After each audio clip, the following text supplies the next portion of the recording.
Get ready for the Very Visible Business Podcast with David Avrin. Each week featuring a candid and raucous conversation with some of the most innovative, outspoken, and entrepreneurial business minds in the world today.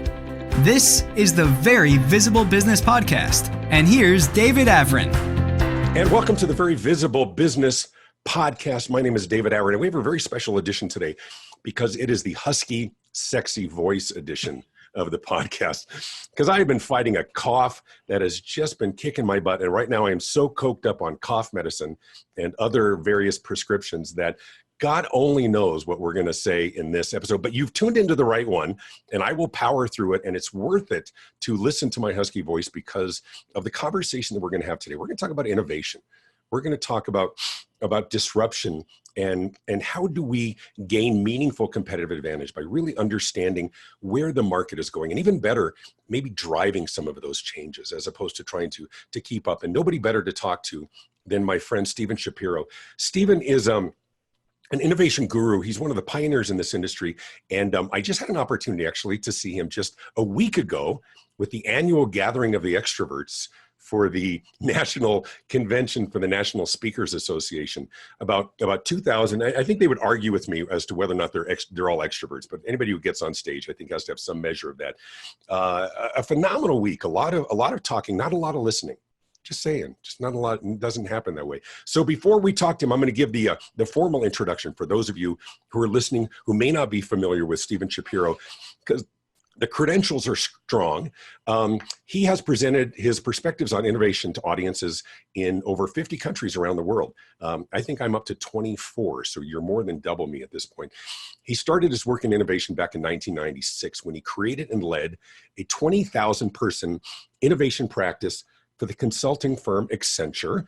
He's the author of 5 books, including Best Practices Are Stupid, which was named one of the best innovation books of the year. His 6th book, Invisible Solutions, and I've seen previews of this. It is phenomenal. Will be out next year. His clients include Marriott, 3M, Procter & Gamble, Microsoft, heard of them, Nike, heard of them, and NASA.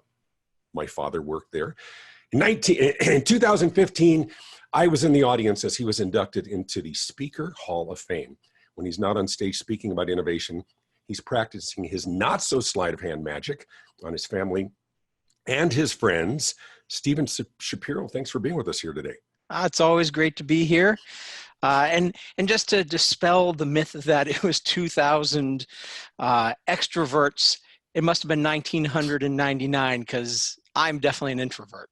Are you really? See, it's crazy. I'm one of those people that people are wondering, do you have an alter ego? And I'm the same guy on stage as I am off stage, but I'm one of those weird guys that actually likes to go to the mall at Christmas time. I'm one of those people that actually gets energy from being around people. So I have actually great admiration for people who maybe aren't wired that way. So how did you, before we even get into the innovation, how did you decide that I'm going to put myself out there and teach what I know if it's something that maybe is a little bit contrary to your wiring? Well, see, here's the interesting thing. And I wondered, I'd been speaking for about 3 or 4 years, and I took a personality test, and I tested as a strong introvert. And I asked the guy, how is that possible? I love being on stage. He says, there's a difference between a speaker and a trainer. A speaker is actually separate from the audience. A trainer's in the middle of the audience. And I know when I do training, I do full day workshops. Sure. And those, I will sleep for a month after I'm done. The keynotes, they're still exhausting because I put so much of my heart and soul into them, but they don't rob me as much of my energy as the more intimate gatherings where I feel like I have to really be totally there every minute, engaging in every conversation. That's fascinating to me. I mean, as I watch you on stage, and you are so engaging, and for those of listening and the small business, mid-sized business owners who listen to this podcast, it isn't geared towards speakers. Of course, a lot of my colleagues are speakers, but the whole idea is that they're subject matter experts. And so as I watch you and the things that I learned from you, I want to talk about that today. I want to talk about innovation and what that looks like today. Talk to me a little bit about the journey. I don't know that it's that important to know about your past and everything else, but talk to us about how even the subject of innovation has changed. Because I think for so long, as I've seen it, it was sort of incremental innovations, like what's the next little bit to make something better. Today, we are seeing vast disruption. And of course, that's the buzzword as well, is people completely rethinking how we do what we do. And you're not just a messenger, but you are a catalyst for that. Yeah, I mean, innovation, I remember back in the mid-90s, innovation was actually synonymous with product development. So Right. it was really only, the people wearing long white robes sitting on high mountains handing down the gospel from the top of the company. And that's been a major change, is now innovation has been democratized. Everybody inside of an organization is participating. But I still think the goal of innovation has not changed. And the goal of innovation is long-term competitive advantage. That to me, so it's not, I mean, the problem is I think sometimes we get so excited about novelty and disruption and being different and technology that we lose sight of what we're really trying to accomplish here. So I think even though we see disruptive technologies like AI and 3D printing and virtual reality and augmented reality, and the list goes on, that's not innovation per se. It's what they can do for you as an organization. That could be innovative. That could be transformative. But again, at the end of the day, it's what is the value proposition from what you create and what you get. Well, and I think you make a really good point, because not everything applies to everybody. Some people, it's fascinating to watch AI. And I was just with a colleague in Bogota, Colombia, and we were talking about disruption, artificial intelligence. And some people were wondering, well, how does this apply to me? And I think you're exactly right. I think the smart organizations recognize, okay, what can it do for us? Because some of the innovation that we're seeing, because we live in a crazy time, and I would love your thoughts on this, is because we really have no unmet needs. Now, I'm not suggesting that there aren't people who have legitimate needs in the world, but I mean in terms of products and services and technology in the industrialized world. Now we're seeing solutions looking for problems, innovation for the sake of innovation. And it's like, okay, do I need that? And one of the best examples, there's this commercial for this Fit vegetable spray. Have you seen that? You're supposed to spray this on your vegetables to get them cleaner because you're not getting them clean in the sink. And I'm thinking, I'm not buying that. Like literally and figuratively, there is a solution looking for a problem. How often are we sitting there going, you know what? I love vegetables, but I struggle to get them clean in the sink. Not happening. So because we have everything, we're seeing some crazy innovation that doesn't really meet a need, does it? Well, and that's exactly it. I mean, so, it's not an internal thing. I mean, I think the biggest mistake that companies make is they believe that their ideas are good. Their ideas are actually irrelevant. And when you ask employees for ideas, you typically, or if you ask yourself for ideas, the odds are it's probably a bad idea. So I always say asking for ideas is a bad idea because everybody has. But say more about that. Why Sure. is it typically a bad idea? Well, first of all, it is typically not outside in. So you need to understand what the market wants. There's a difference between being different and being differentiated. And a lot of people think that I'm going to create something different. Novelty is not innovation. Differentiation is, and differentiation is basically what the customer, what the market values. You need to create products and services and offerings that meet their needs and the way they want to deliver. So it always has to be outside in, and most ideas aren't. Are leaders lured by the romance of novelty and the quick hit and the quick, maybe even quick press or something going viral or something being like, these guys are doing something really, really cool, really neat, something different? Are they lured by wanting instant gratification as opposed to the hard work of looking at where are there complaints in the marketplace? Where's the traditional underperformance within your category that you can address through innovation, through some measure of creativity?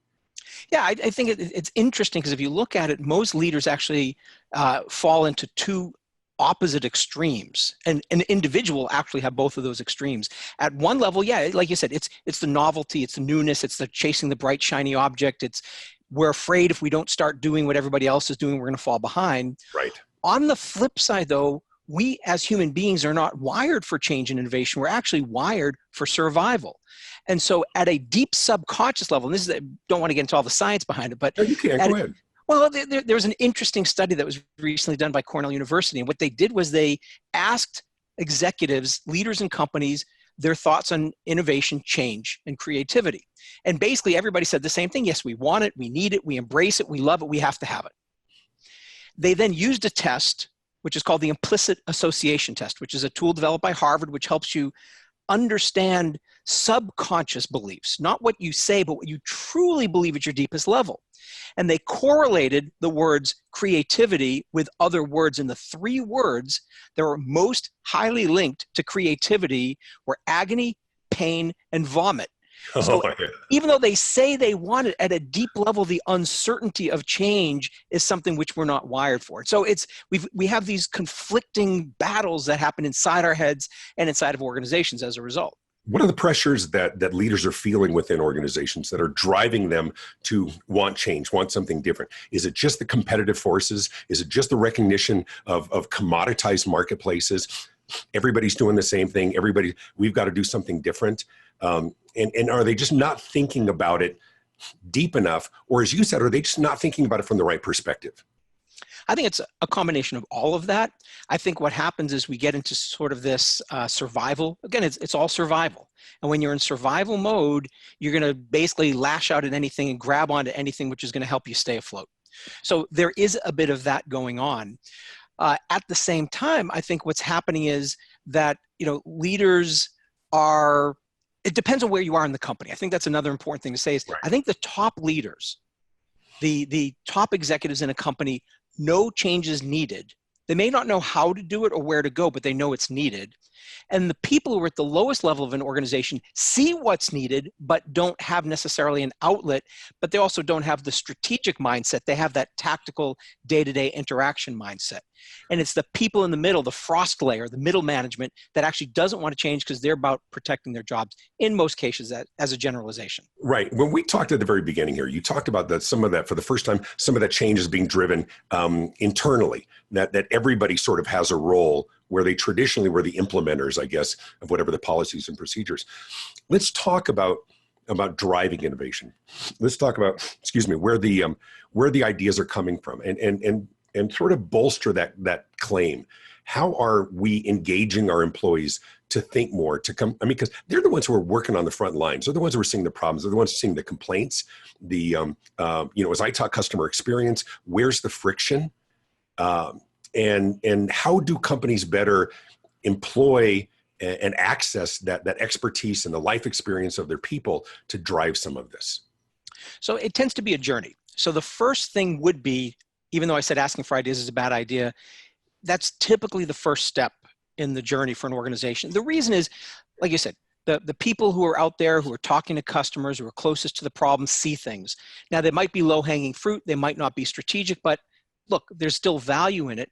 And that process gets people engaged. So we need to just, first of all, become good problem solvers. What are the problems? What are the solutions? But let me ask you real quick before you move on. As you talk about, sort of the danger of asking questions, if we give them more of a specific scenario, specific category, specific subject matter, are we getting better information, better ideas than sort of casting a broad net saying, what ideas do you have?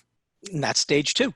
Because stage two is where we flip it from asking people for ideas and we move it to asking people for solutions.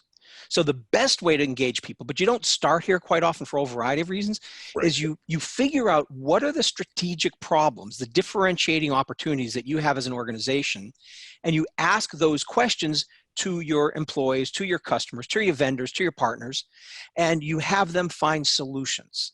And what we find is when we ask questions, specific well-framed questions, we get typically a 10-fold improvement on the innovation returns than we do when we just ask for ideas. Because most suggestion boxes, I've done studies on this, most suggestion boxes have less than 1% of the ideas get implemented. In most cases, it's closer to 0.1%. And even what's implemented tends to be low value. So the ROI on a suggestion box is usually negative, but it's a tool for engagement. Right. And historically, it's been a repository for complaints and people bitching about stuff. And then they get more angry because they feel like nothing happened as a result. I mean, that's the 1960s and 70s and 80s and as well. So talk to me about, and talk to all of us about what innovation looks like today. Because even when you're talking about engaging the people, how do we take the parameters off? I don't want to use the old well-worn out of the box, whatever. How do we take the parameters off, do we talk about waving a magic wand? Do we talk about if price was no issue, and allow people to think much bigger and broader about unique solutions, unique scenarios than they would have traditionally done? Is that part of the process? Well, it's interesting because I'm not a big fan of this thinking outside the box, because the brain loves constraints. The brain actually wants a box. The issue is we tend to be in the wrong box. So you don't want to think outside the box. You want to find a better box. That's one of my strong beliefs. So if we give people, the employees, the better box, it will help frame their thinking in a way that will help accelerate their ability to find solutions. Now, we need to give them tools, like you're talking about. There's a whole set of tools that I have which allow people to find solutions to the problem that they might have not seen before. And that's why the new book is called Invisible Solutions. There are solutions right in front of your nose. You just can't see it because you're asking the wrong question and you're not thinking about it the right way. Right. But isn't that because we're so close to the problem? You tell a story that I would love you to share for our audience as well, that takes this to a different place, which is the whole idea of a different box. Maybe it's the idea of saying, let's look at this from a different perspective. And you tell a story about people's impatience in waiting for their luggage at the airport. Tell that for our listeners, and talk to me about not only a unique solution, but just a unique mindset that actually came to the kind of solution you're looking for, but through a very roundabout way. Yeah, so I'll tell the short version of this.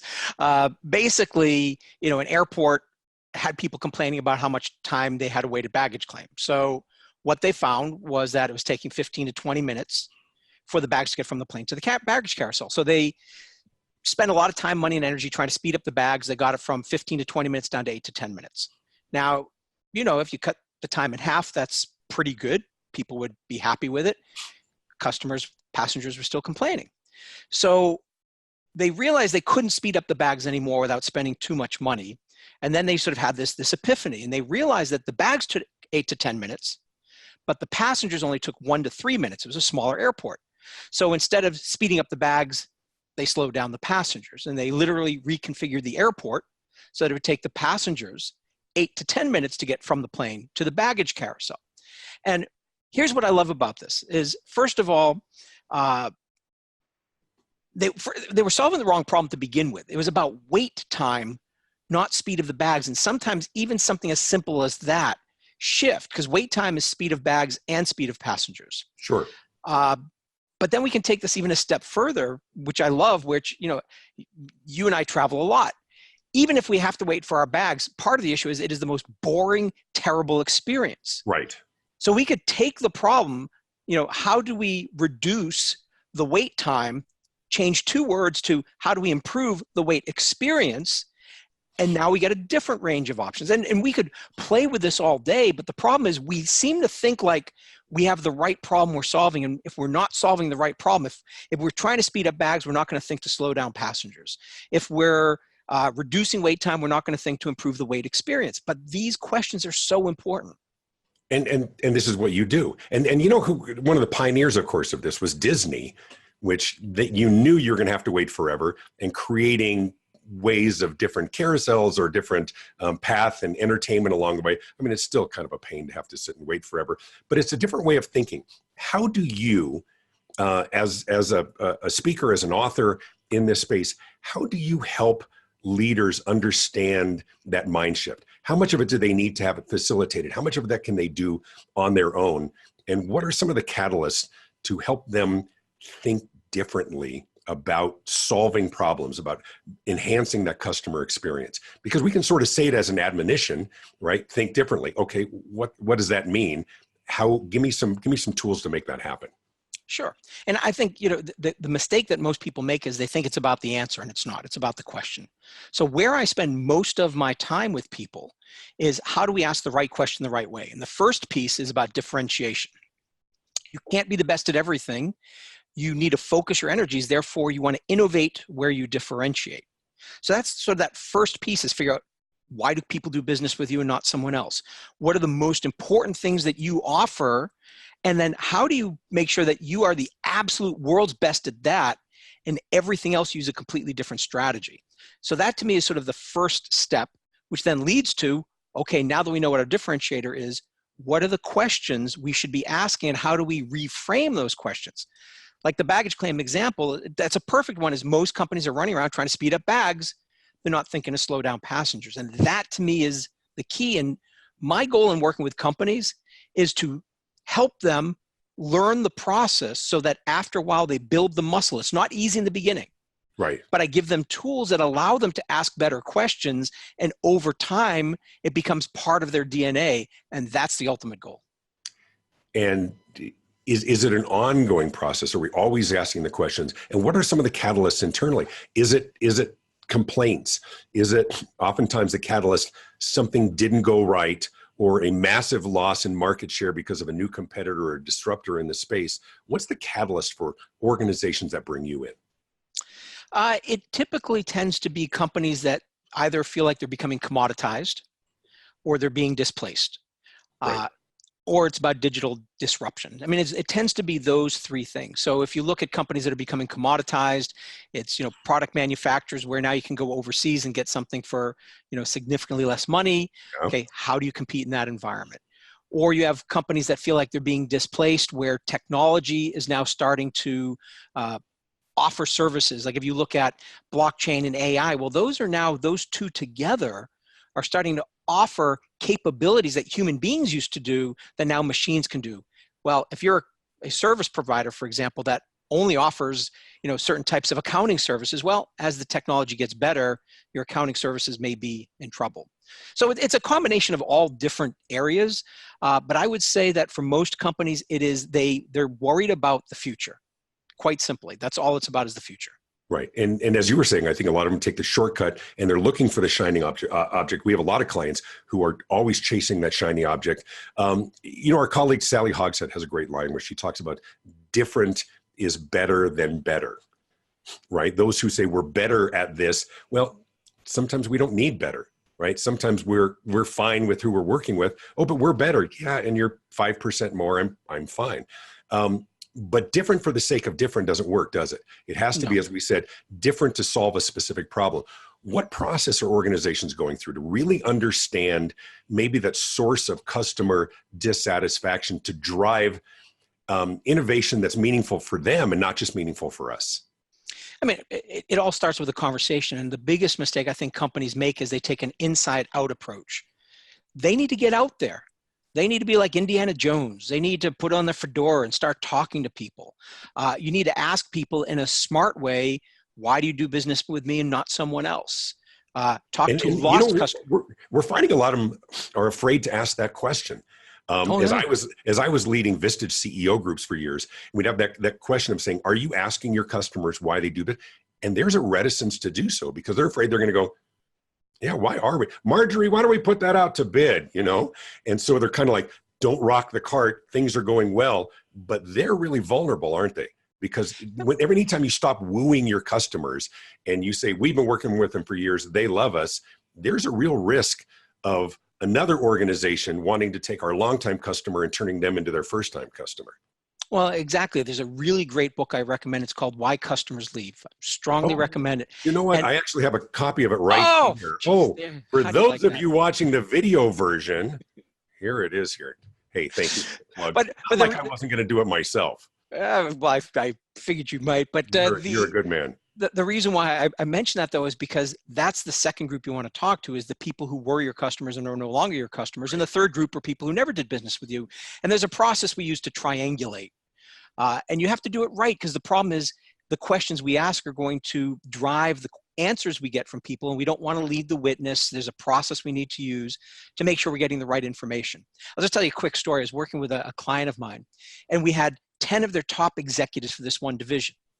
And I brought into the room their largest customer and an expert in their industry, a consultant in their industry. And those two last individuals were not allowed to say a thing. They were only to observe the first hour. And during the first hour, we had the conversation. Why do you think customers do business with you? Why do you think they go to your competitors? What's your differentiation? So we had that long conversation. And after about an hour of listening to people talking, I knew what the punchline was going to be. I turned to their biggest customer and said, did they get it right? And the guy shook his head and said, not even close. So companies don't even get out to truly have these types of conversations. Yeah. You can't innovate if you don't know what people need. Speaking of that, I want to take it to a different place here. Let's talk about future proofing an organization, because we know that the rate of change has been dramatic and phenomenal. I'm not, once again, not trying to throw out buzzwords, but we know just by looking at various other industries, how disruption has changed how they do business, how we buy from them, what our expectations are of them as well.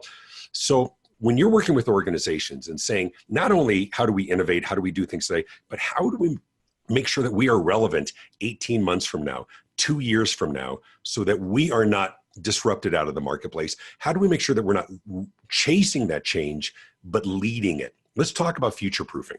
Sure. And by the way, my definition of innovation is actually relevance. I think that is the best synonym, because we tend to confuse innovation with all these other things, whether it's novelty, creativity. It's not, it's relevance. And in differentiation, there are what I call 5 Ds of differentiation. The 2 I want to just talk about to address what you're talking about is, one is being durable and one is being disruption proof. Durable just means that you can't be on the hamster wheel. If you are coming up with what you think is a differentiator and others are able to replicate it, that's not a differentiator. So the first thing is making sure that whatever you create is difficult for someone else to do. Right. You know who talks about this? Mr. Wonderful talks about this on Shark Tank when he says, anybody could do this. I could do it today. I could instead of giving you $200,000, I'll do it myself. And they're speechless. So that durable is great. There's a measure of resilience and competitor proof. What's the next one? Well, and I just want to say one last thing on that is, a lot of people think that technology, I've worked with so many companies that say, we developed this cool technology, that's our differentiator. I'm like, I guarantee you in 12 months time, your competition is going to take what you created, improve upon it, leapfrog you. And now all of a sudden your technology is no longer a differentiator, it's an anchor. Happens consistently. The next one then is disruption proof. I don't think companies should be in the business of trying to be disruptive. If you're a bigger company, let's put it that way. Smaller companies, new entrants, their goal is to be disruptive. But the bigger, more established companies, you just want to make sure that you're not going to become irrelevant based on what's happening. And there's so many really cool examples of companies that are investing in the future. For example, UPS. I love the way UPS thinks, because what they realize is their biggest competition in the future is not FedEx. It's not even Amazon or drones. It's actually 3D printing. Because once 3D printing gets to the point, and it's getting there quickly, that you can basically take any item you want and print it in pretty much any material, and all you have to do is email a blueprint. There's no shipping involved anymore. Yeah. And so UPS is investing heavily in 3D printing in their stores, but also in partnerships and alliances. And I think that's the mindset you want to be thinking about, is what's coming down the line that could put me out of business, and then get ahead of the game. Not become disruptive, but make sure you're disruption proof. You know, one of the things I talk about is the difference between, I talk about innovation and disruption is who's driving it. I think if it happens to you, it's disruption. If you're the one leading it, it's innovation. The question is, how complacent are we? And I think that's the real danger, is that measure of complacency. And I think there's going to be some significant players who are going to fall by the wayside. And we're already seeing that with the Toys R Us and the Sears and the Blockbusters and things of the world as well. What are you seeing in the marketplace? What are you seeing in terms of acceptance and adherence and recognition of not only the changes that are coming, but what it takes to stay relevant and to drive that? Is it pervasive? Is it growing? Are we going to see another rash of significant players fall by the wayside because they just waited too long to chase the cheese? Yeah. So first of all, one of my thoughts is expertise is the enemy of innovation. So coming back to your point of the Blockbusters and the Sears and all of that, look, it wasn't that they didn't have money, they didn't have resources, they had everything. I mean, Sears was like the world's largest retailer, right? But their expertise got in the way because they thought their past success would lead to future success. And it's usually exactly the opposite: past success, future failure, if you don't make these shifts. And so what I see is companies hopping on the innovation bandwagon, often through a technology mindset. We need digital transformation. We need AI. We need blockchain. And they talk to me and they say, do you talk about those? And I say, I do, but it's not where I lead. It's a cultural transformation that allows for that rapid evolution of an organization. And that's where I focus my energies, is how do we create a nimble organization that can, whatever new technology comes their way, they're able to dance with it quickly and be able to move in the right direction and help them even figure out what is the right direction. So it's not about the technology. That's become sort of the Trojan horse. Right. For I think a lot of organizations, we need a new technology platform. Maybe you don't. Right. But at least if it is getting you thinking that you need to change, that's good, because now I can at least pull you back to reality of what's truly needed. For those who are listening, or those who are watching it on the website here, what is it that they can learn from watching other industries? Traditionally, we were always compared to others in our industry. We had to be better than others who do what we do. Now, of course, we're being compared with other industries. But on Uber, I can see the face of my driver, and I can see exactly where they are. Why can't I see that with you? Well, Amazon can deliver in 30 minutes. Why can't you? What would be your advice for those who are listening about looking and learning from other industries to see potential dark clouds on the horizon for them? Yeah, it might not even be about dark clouds. It's just, there's two reasons for doing it. One Maybe is blue skies, right? Maybe blue skies. I mean, I think one of it is to understand what is going on in terms of customer expectations. Because like you said, if I can get something delivered to me in 2 days, I'm not going to wait 2 weeks, regardless of what industry it is. When we moved and we had our furniture moved, we couldn't understand why it took, I don't know, it felt like 6 months for our furniture to get to our house. It made no sense, and they couldn't tell us where our furniture was. So that's the first thing, is to just understand the expectations, because they're constantly being elevated.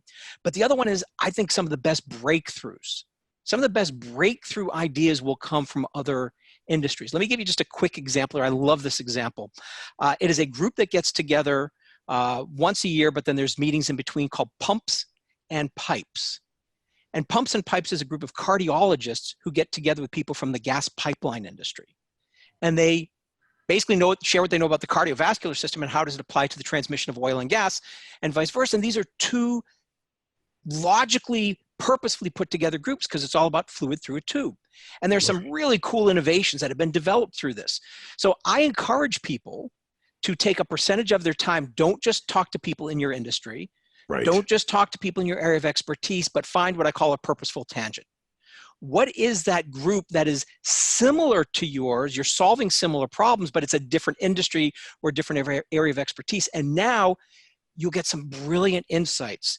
And yeah, it'll help you see what's going on in terms of expectations, but it'll also help you rapidly solve problems. My belief is every problem you're working on, someone has solved it. You just need to reframe the question in a way that'll help you find it. Right. And some of those solutions are coming from disparate industries. That's what's sort of driving the CEO groups, the YPOs, the Vistage, and others as well, as get together with others, or bring in people like you. Speaking of which, how do people get in touch with you who want to learn more about Steven Shapiro? Well, the best way is to go to steveshapiro.com, because there's 2 ways to spell Steven. So it's always easy to go with that. So steveshapiro.com is going to be the best way to learn about my thoughts on innovation, my personality poker system, which is a tool for helping you understand how you contribute to innovation and all of that. So that's the best place. Cool. And then the new book, remind us the new book, when it's coming out and what else they can get and where they can get it. Sure. So Invisible Solutions, coming out in January of 2020. It'll be available pretty much anywhere and everywhere. So hopefully everything goes on schedule, and that's when you'll see it. Cool. Good book. Highly recommend it. For the next part, I put on my very smart glasses because I look very smart in these. I want to remind you, first of all, big thanks, Steve Shapiro. Great friend, great information. If you want to learn more about innovation and about driving that for the organization, look him up, bring him in, look at his books. It's fascinating information. I learned so much about this as well. And from my guests, the Very Visible Business Podcast is sponsored by the Customer Experience Advantage Morning Huddle. Your next $1 million idea will likely come from your own team, but only if you create the space for challenging, powerful internal conversations. I think Steve would concur with that. You can learn how membership in the Customer Experience Advantage can give you the content, the questions, and the tools to facilitate a weekly morning huddle with your team. You can learn more and watch sample video lessons by visiting thecxadvantage.com.